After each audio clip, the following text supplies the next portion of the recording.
Grief.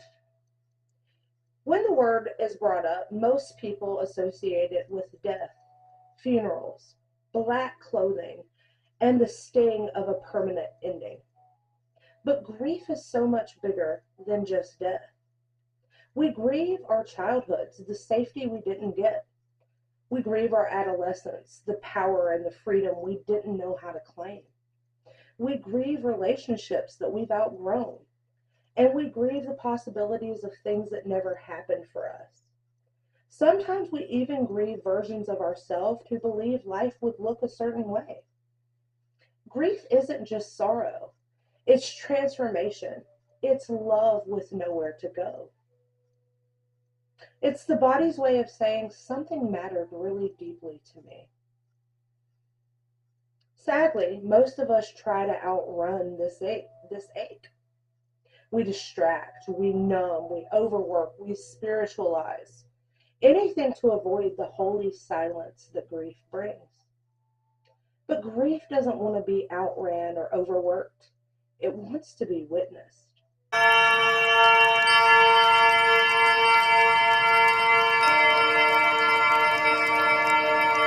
Welcome back to the Pontificated, this side of the interwebs where we bridge the gap between science and spirituality, merging mind, body, and soul. This week, we're continuing on with Emotional Alchemy, turning grief into gratitude. I'm your host, Rain, Usui Reiki Master, energy healer, acupressurist, licensed cosmetologist, Reiki-infused press-on nail artist, and overall occult enthusiast. Welcome to episode 2 in the series. Grief lives in our lungs, in the chest, in the breath that stops us halfway. It hides in the sigh you didn't mean to let out, in the body whispering, I miss who I was before this happened. You don't beat grief though. We have to learn how to meet it halfway. When you stop resisting it, it softens. Grief turns from a tidal wave into a tide pool, still deep, but gentle enough to wade in. Grief shows up to teach emotional endurance, the ability to feel and remain open. You can't integrate what you don't allow yourself to feel, and you can't teach or reach gratitude until you first touch the ache. Let's bring in some sacred breath, some sacred touch through somatic practice. So I always like to start with a good 3 breath session. And this is a very intentional 3 breaths. We are going to invite white, golden, divine light in through our nose as we inhale. So I want you to inhale, visualizing this white, beautiful, divine light going through your nose, penetrating your entire vessel as you breathe in. We're going to hold that for 1, 2, 3, 4. On the exhale, I want you to let it all go through your mouth. Anything that's tight, anything that's dense, anything that is sad or unbearable, let it go. Allow yourself to let it go. Again, inviting that white divine light in. 1, 2, 3, 4. Breathe in past your chest. This is where a lot of anxiety gets stored. Anxiety is very dense. So breathe in, and anything that comes out of your mouth, a sigh, a woo, is acceptable. That's the somatic practice of release. One more time. 1, 2, 3, 4. And let it all out on the exhale. Beautiful. Now, after I do my 3 intentional breaths, I need to make sure that my jaw is unclenched, because remember, if our jaws are clenched, we're blocking our energy from moving straight off the rip. Make sure your shoulders are loose. Wiggle, jiggle that beautiful, sexy body of yours. And let's begin the acupressure. Acupressure point is CV17. This is also known as the point or the C of tranquility. We're going to gently go in between our tatas if you are a female or identify as female. and you're going to tap in the breastplate right directly between the bosom. You're going to either tap or press and roll. And as you do this, it opens up the heart gate as well as calms emotional congestion. As you breathe in and stimulate this point, you're going to tell yourself, it is safe to feel. It is safe to open. I honor what was and make space for what is. Now you can do this pressure point for about 30 to 60 seconds. You will feel the softening of your heart space and your lungs within the first 30 seconds. Do this as much as you need to and as often as you need to. Repeat the affirmation and allow yourself to let go of what once was. That is safe to stay open through all of this intense pain, pressure, and loss. And it's also allowing us to process, to make space for the next thing that comes into our life. If you followed last week's episode, you will know we went into K27, and we took K27 all the way to where our shoulder and our collarbone meet. We're going to massage this in slow circular motions as this clears stagnation and helps the lungs let go of sadness. Inhale light into the chest and exhale any gray or dark fog that you sense within your energy field. You can affirm as you are doing this acupressure point, I breathe in light and I exhale what no longer serves me. Now, remember what you do with one side of your body, you need to do to the other side to bring and equate balance to the energy. So again, 30-60 seconds per side for this point, and it is going to clear out instantly the stagnation. Now, it will refill if you keep repeating the same thoughts, the same patterns. Keep doing this, and eventually your patterning will change because you will want the relief that the acupressure is bringing. You're going to want that clear energetic flow, especially the more you feel your energy permeating through your body and your energy field and your vessel and your being. Up next, we have the point that is called the Great Abyss. It is LU9, and it's located on your wrist right below your thumb. It's where the pulse beats, the Great Abyss. Press gently on the spot as you breathe. This connects you to your life force energy. It tells your body that it's safe to receive again. With every breath, I expand.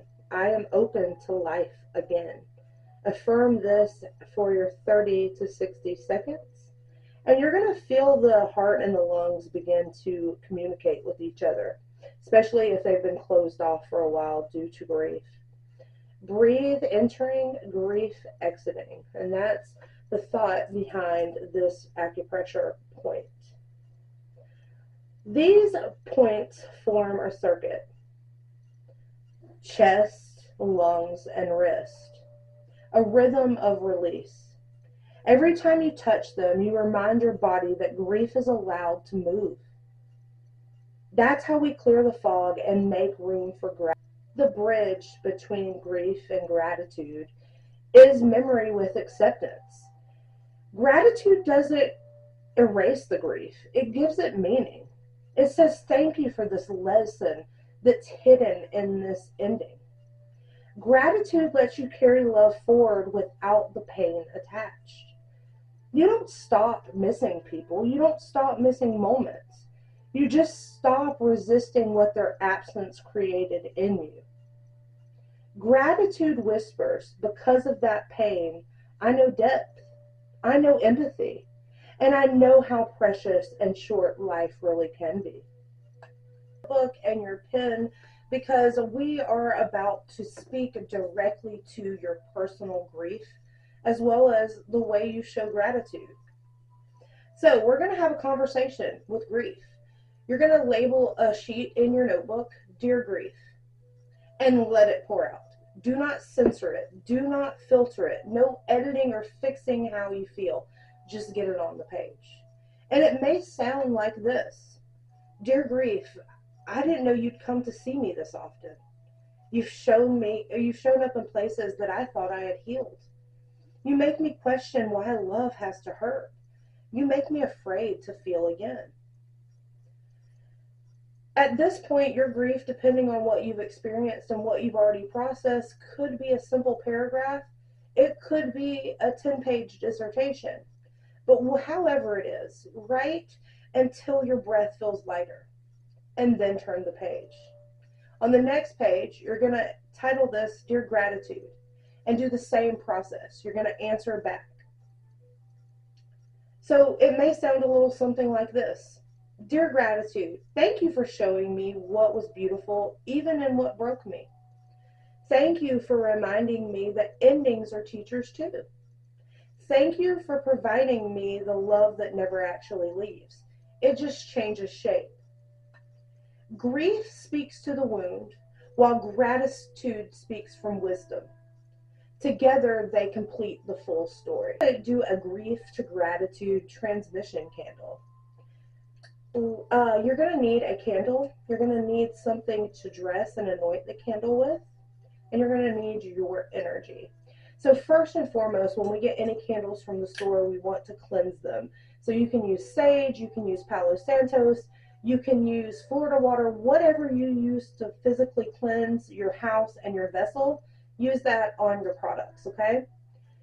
Then you're going to dress your candle, and you can also write petition on the outside of the candle, or you can create like a crevice and put your petition inside the candle, whichever way you feel comfortable. Then you're going to dress your candle with either Eclipse oil or Dynasty Rain oil. Link in the bio to purchase those. These are crystal and herb infused cuticle and anointing oils. They are beautiful, they are rich, and they are potent. But whatever dressing you want to use, let's get our candle prepared. And then we are going to hold the candle in between our palms, and we're going to say aloud, I honor what has ended. I thank it for what it gave to me. I release it with love and open myself to gratitude. You're going to allow this candle to burn in silence. This is a 7-day candle. For most, it will burn the entire 7 days and then some. If it burns any faster, that's okay too. If tears come, let them. They're proof your heart is thawing. It's softening. It's allowing itself to feel again. When you feel complete, whisper, it's done. Thank you. That is integration. That is the emotional alchemy in action. Now, if you want to do a candle for an ancestor or a loved one, you would do this the same way. I like to place a photo of the ancestor that I am honoring and grieving, as well as showing gratitude to, place right beside as the candle burns out. You can put crystals, herbs, offerings, just to honor the lost loved one. But again, grief is not always about death. It is about massive loss. I know many of you have had those friends or family members who have lost their partners, and they've just will say, I will never love anyone like them again. And this is true. You have to honor the intensity and the importance of our connections. Grief simply means you love deeply. Gratitude means you're still loving, just in a different way. You can never lose what is real. You can only change how you hold it. So breathe, thank it, keep living. Your heart is not meant to stay broken, but it is meant to stay open so you can receive more of this love, just in a different form. Sometimes it may come in a deep spiritual connection to yourself, to the divine. It may show up as a close friend who fills you in the same capacity. It may show up as a partner. Allow your heart to stay open so you can have your cup filled. and more gratitude will appear. Thank you for joining me on this week's episode. I hope this gives you the courage and bravery to tap in to the tidal wave that is grief and alchemize it into much appreciated gratitude for the experience, for the energy and the lessons that this particular loss has instilled within you. I cannot wait to see you next Wednesday at 11:11 a.m. where we take anger and move it to passion and power. This is Emotional Alchemy. I am Rain, signing off. Remember, I love you. Have a beautiful day on purpose and live and love out loud.